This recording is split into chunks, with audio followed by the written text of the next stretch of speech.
네, 안녕하세요. 강원대학교 DAIC 창업동아리 팀장 엄경환입니다. 이번 시간은 저번 시간에 이어 실험동물의 해부와 생리에 대해서 알아보겠습니다.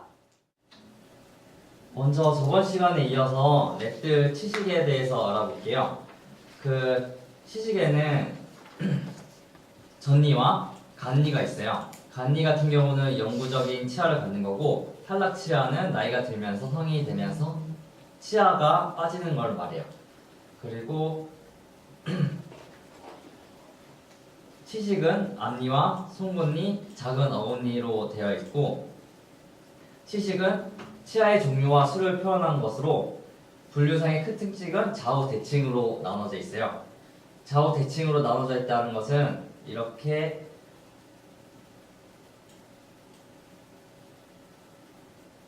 있을 때 좌우 대칭으로 해서 본다는 쪽이에요. 이쪽만 치식을 보는 거예요. 한쪽만 본다는 거고, 그리고 분묘는 아래턱을 뜻해요. 분묘는 아래턱을 뜻하고 분자는 위턱을 뜻하고, 여기 사이에 치아와 치아 사이에 있는 공간을 치식이라고 교수님 강의 시간 때 들었을 거예요. 이거 치식도 알아두셔야 되고, 이거는 어금니 있고, 이거는 앞니가 있고요.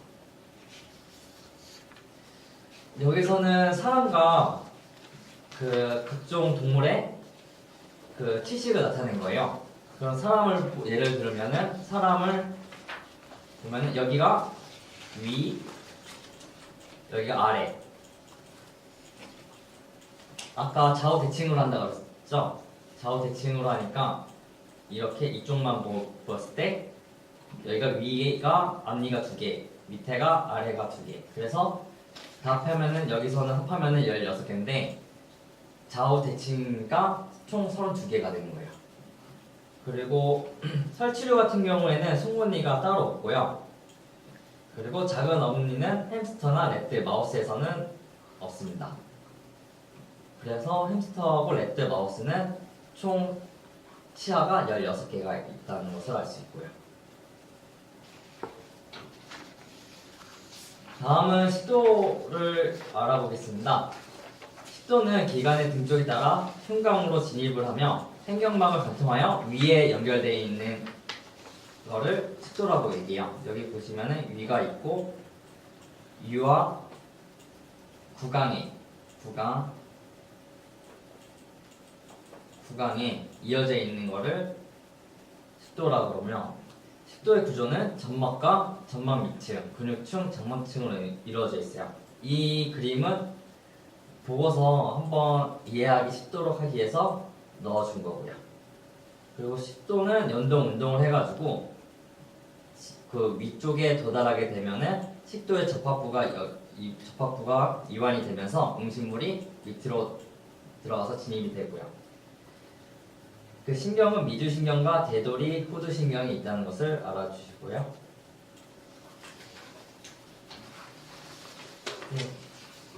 그리고 위는 단층 원주 상피로 되어 있고, 단위 같은 경우는 위가 하나 있다는 것을 돼요. 보기는 2개 이상의 위가 있다는 것을 뜻하고, 소 같은 경우는 위가 4개 있고 닭은 2개가 있어요. 그리고 생물학적으로 봤을 때는 위는 분문부와 위저부, 유문부로 나눠져 있고, 분문부는 식도와의 연결 부위이고, 아까 얘기했듯이 조임근이 있어가지고 위의 내용물을 식도로 역류를 방지하거나 아니면 풀어지면서 음식이 들어갈 수 있게 해주는 역할을 해요. 위저부 같은 경우는 위액을 분비하는 부분이고요. 이게 각 동물마다 이게 위가 모양이 다 달라요.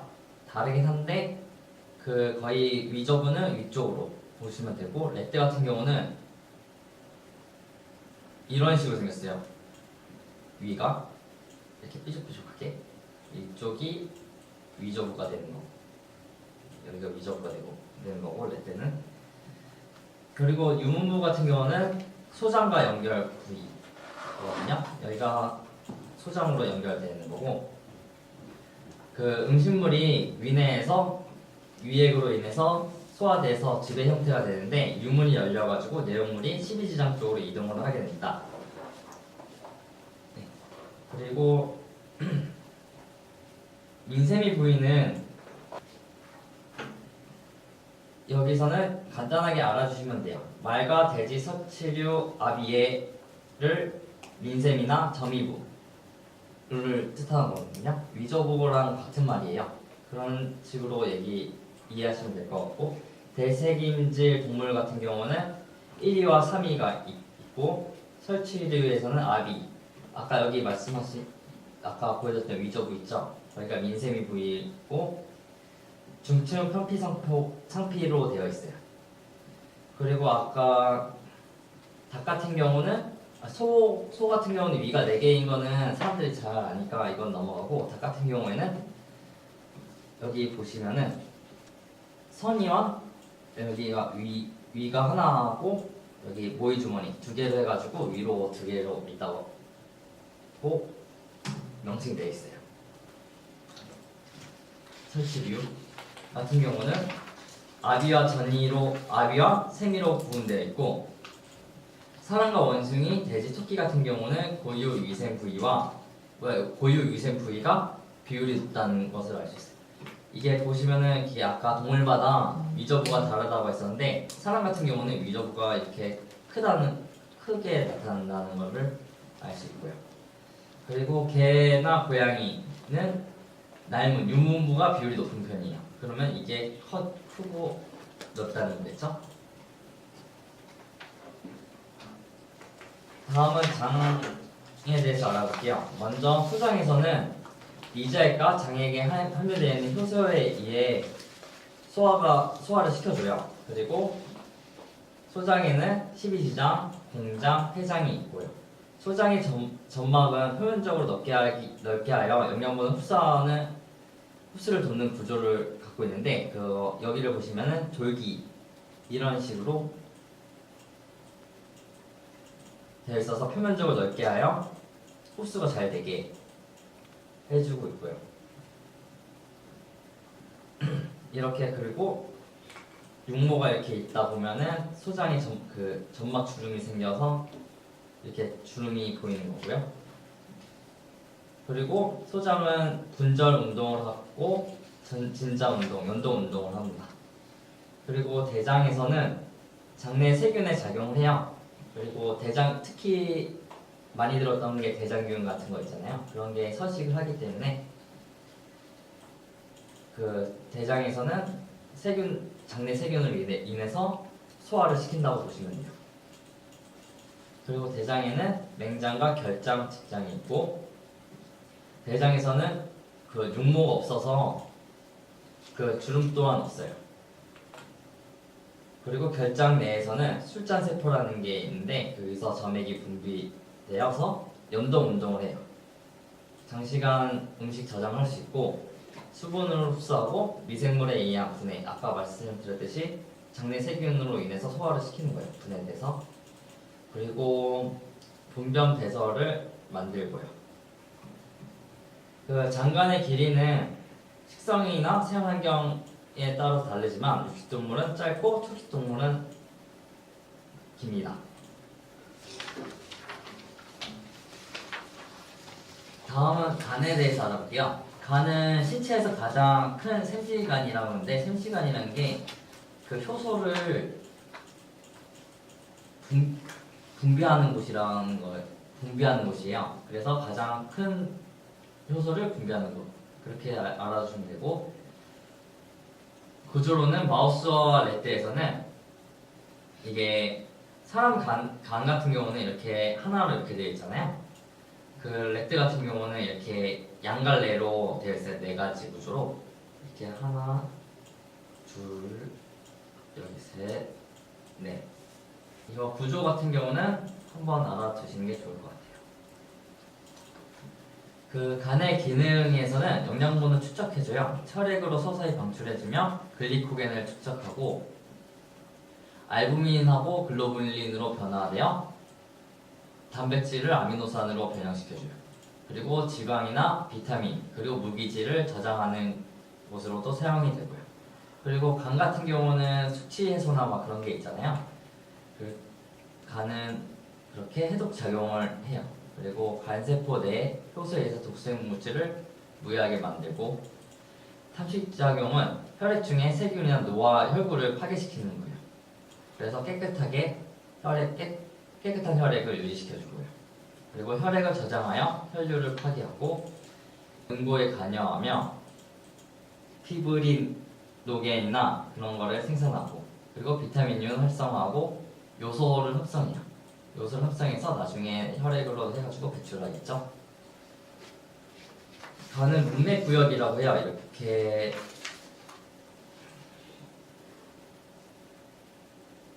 여기가 문맥구역이에요. 그래서 감낭 같은 경우는 간장에서 만들어진 단즙을 저장하거나 농축 후 식이지정을 배출하고, 레드, 말, 비둘기, 사슴, 낙타, 기린, 코끼리, 고래 등은 담낭이 따로 없어요. 이거 이용을 볼거든요. 바로 담낭으로 안 가고 바로 식이지정으로 배출하게 되고, 담즙의 기능은 지방을 유화시켜서 소화가 잘 돼서 흡수가 잘 되게 하는 기능을 갖고 있고요. 식이지장 뒤쪽에, 이게 식이지장인데 식이지장 뒤쪽에 이렇게 있어요. 췌장에는 그 외분비샘과 내분비샘이 있는데, 외분비샘은 소화 효소를 분비해요. 그리고 아밀라제나 이런 거를 분비하고 알칼리성이라는 걸 알아주시고, 그리고 내용물을 중화시키고, 그리고 췌장의 효소의 활성을 증가시킵니다. 그리고 내분비샘 같은 경우는 췌장섬, 이장섬이라고 부르기도 하고, 글리카곤이나 그 인슐린 같은 호르몬을 분비해요. 다음은 호흡계통이에요.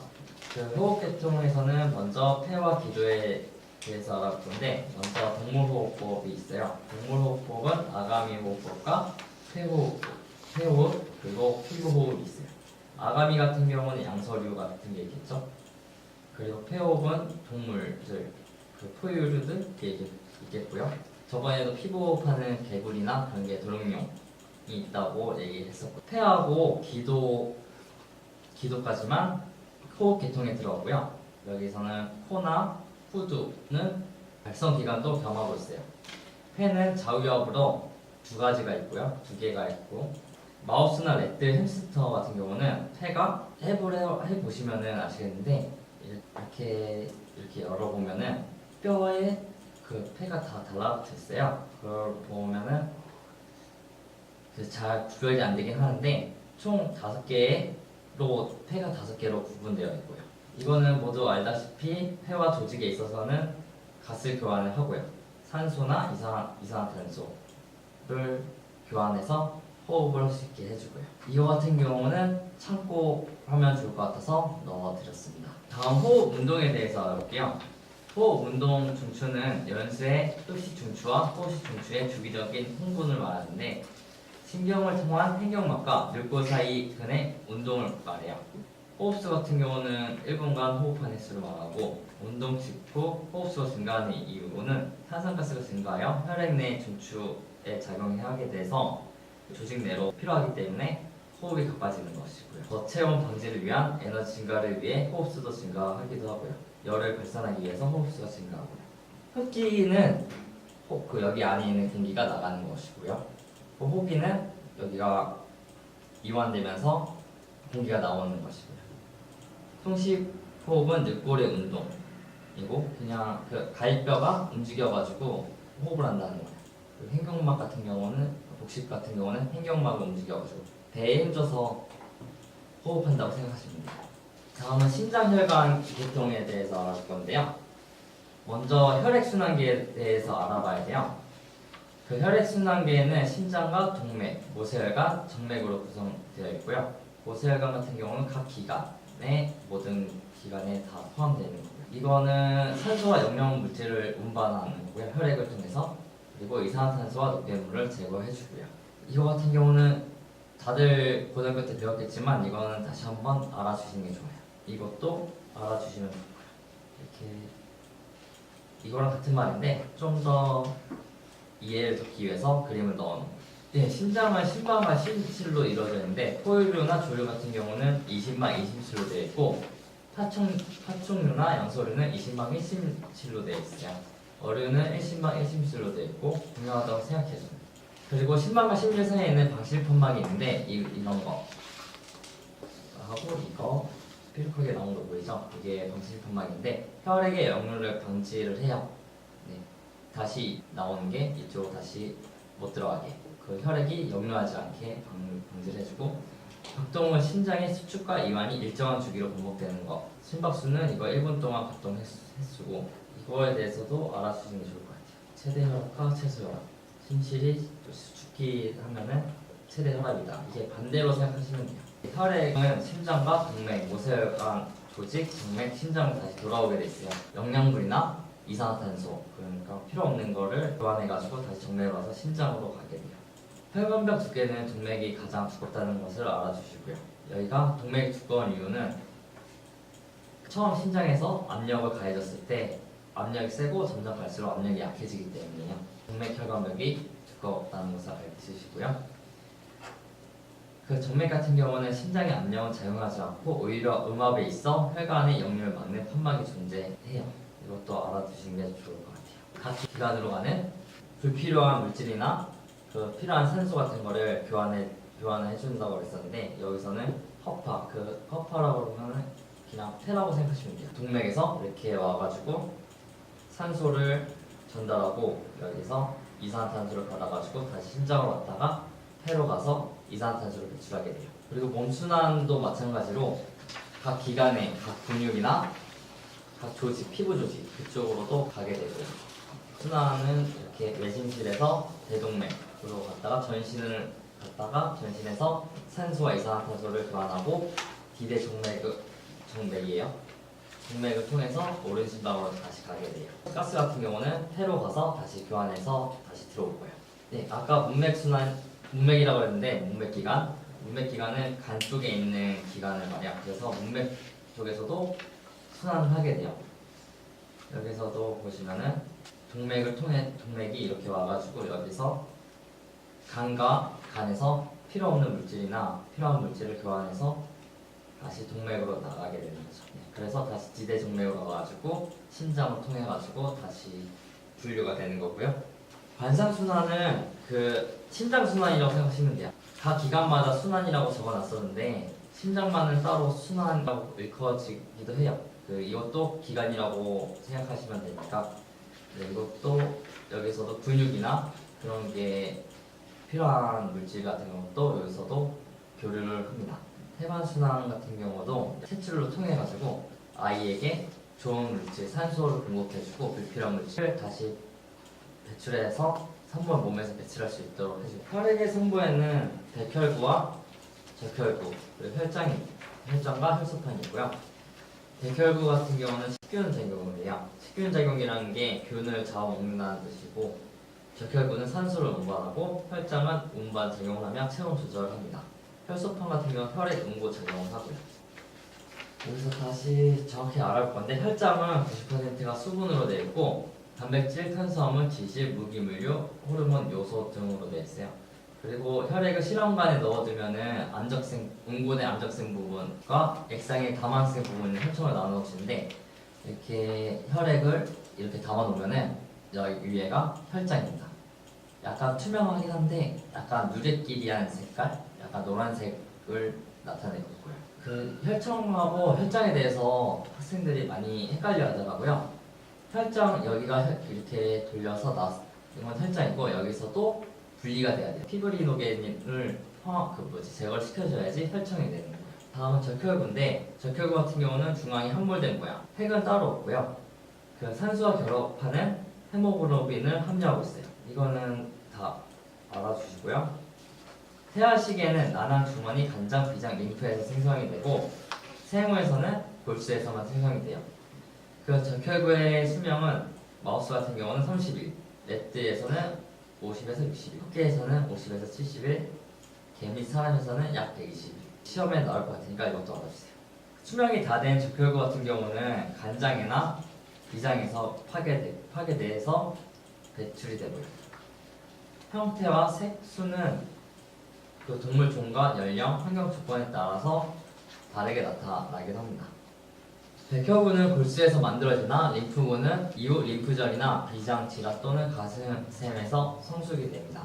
백혈구의 수명은 적혈구보다 짧게 나타나고 백혈구 수는 전염병이나 백혈병에서 현재 증가하는 모습을 볼 수 있습니다. 백혈구는 호중 백혈구, 회염기 백혈구, 호선 백혈구, 단핵구, 림프구로 구분이 되고요. 림프구에서는 그 T세포와 B세포로 구분이 되는데 T세포는 가슴샘에서 증식되어 분화한 세포로 생리 활성 물질을 생성하게 됩니다. 그 B세포는 최종적으로 형질세포로 되어 항체 그 B세포부터 다시 얘기해 드릴게요. 그 최종적으로 형질세포로 되어 항체를 생성하게 됩니다. 혈소판 같은 경우에는 포유동물에서는 무색 투명하고 불규칙한 세포의 파편으로 이루어져 있어요. 그리고 혈관 밖으로 나오면 파괴되어 혈액의 응고를 촉진시킵니다.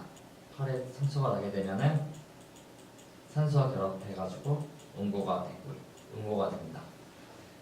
그리고 실험을 하게 될 때는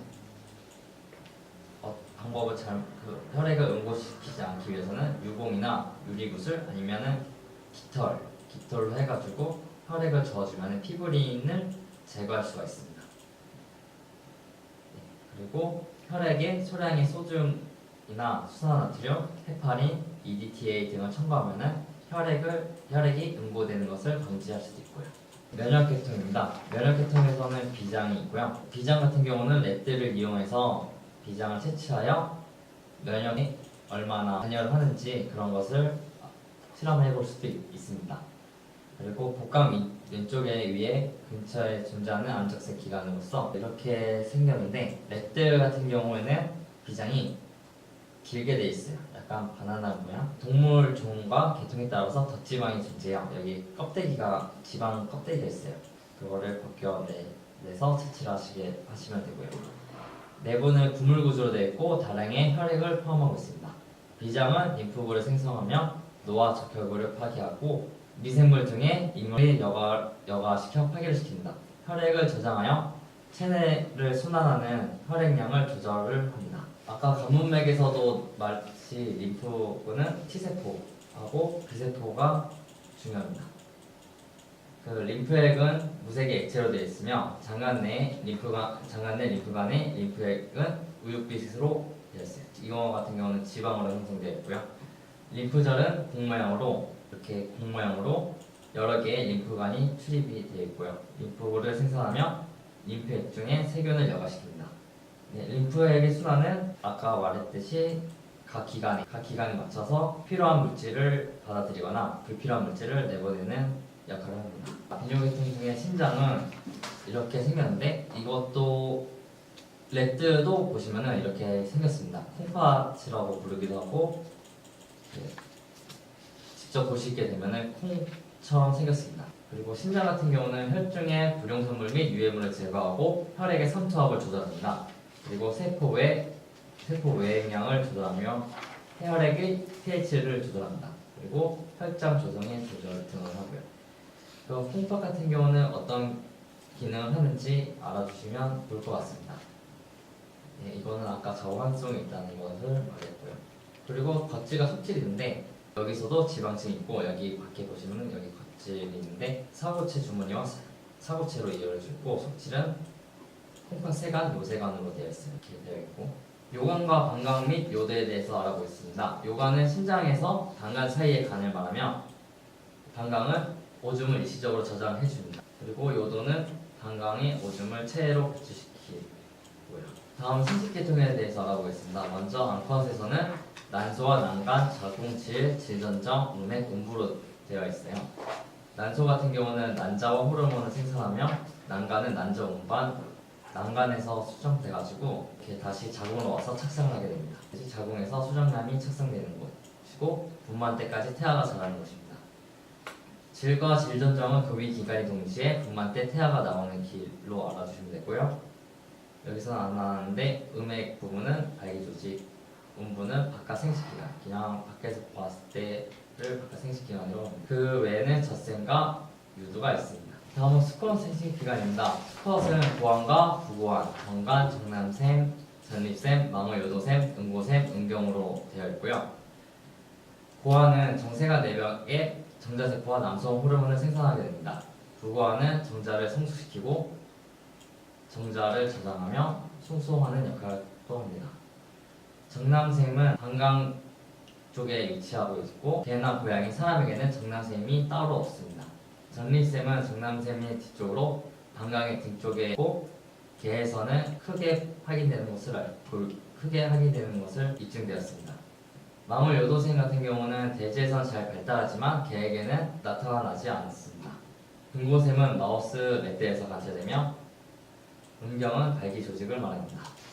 내분비 계통입니다. 호르몬은 특수한 조직이나 세포에서 만들어져 직접 또는 간접적으로 혈액 내로 들어가 표적 장기에 도달하여 그 조직의 기능에 영향을 미치는 화학 물질을 말합니다. 호르몬의 특징은 특정 장기나 조직에서 일어나는 반응을 조절하게 되는데 저번 첫 시간에 얘기했듯이 땀샘, 분비 그런 거를 조절하게 됩니다. 호르몬은 생체에서 생성되어 매우 적은 양으로도 효과적으로 반응을 보이며 표적 장기에만 선택적으로 작용이 가능합니다. 호르몬의 분비율은 일정하지 않아 성주기, 외부의 자극, 기상 변화, 사료의 종류, 방과 낫의 길이 변화 등 여러 가지 환경 조건에 따라서 그 분비율이 변화가 일어납니다.